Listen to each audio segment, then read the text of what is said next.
كفل ولد العاملة إذا عاملتيها معاملة حسنة والله العظيم تجلس عندك إن شاء الله 10 سنوات. ሰራተኛችሁን እኮ በመልካም አያያዝ ብትይዟት ወላሂ ላዚም 10 አመት እንኳን እናንተ ጋር በታማኝነት ትሰራለች፣ እናንተ ጋር ትቀመጣለች 10 አመት የሚሆን። በዚህ ዙሪያ ግን እኔ ራሱ ወላሂ ላዚም 16 አመት አንድ ቤት የተቀመጠች እህታችንን አውቃለሁ። 16 አመት ይሄ 10 አመት 12 አመት ምናምንማ ከثير الناس 10 አመትም እንኳን ቢሆን ይቀመጣሉ በእንክብካቤ ያዟቸው እያለች ነው። اكيد في منازل كذا بس الاغلبيه يعني لنا اشوف ظل መልካም ሰዎችም ደግሞ አሉ፣ መልካም የሚያደርጉ ሰዎች አሉ።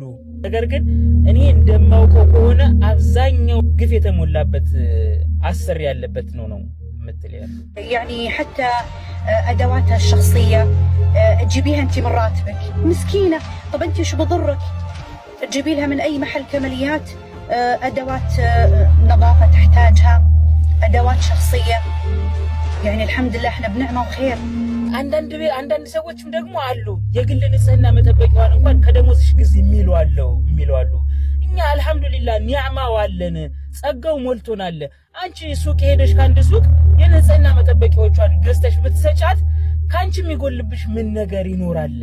في بعضهم يقول النت هي اللي تدفع نتها، هي اللي تشتري الشامبو، هي اللي تشتري الصابون، هي تشتري ملابسها الشتاء. ليش؟ اعتبريها صدقة والله ما راح تخسرك شيء. አሉ እንደዚህ የሚያደርጉ ኢንተርኔት ሳይቀር አንቺ ከደሞዝሽ መክፈል አለብሽ፣ ሻምፖ መግዛት አለብሽ፣ ሳሙና መግዛት አለብሽ፣ የሌሊት ልብስሽንም እኮ መግዛት ያለብሽ አንቺ ነሽ ብለው ይላሉ።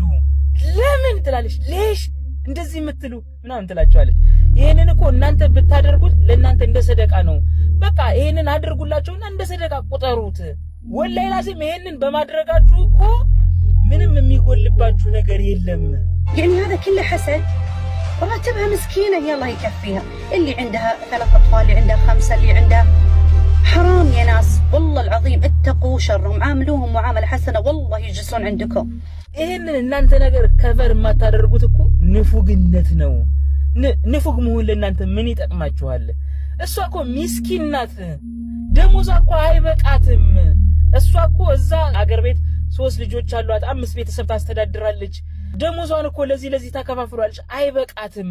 እናንተ ሰዎች እባካችሁን ይሄ ነገር حرام ነው። አላህን ፍሩ፣ በመልካም አያያዝ ያዟቸው። ያኔ በታማኝነት እናንተ ጋር ሁሌም ከናንተ ጋር ይሆናሉ።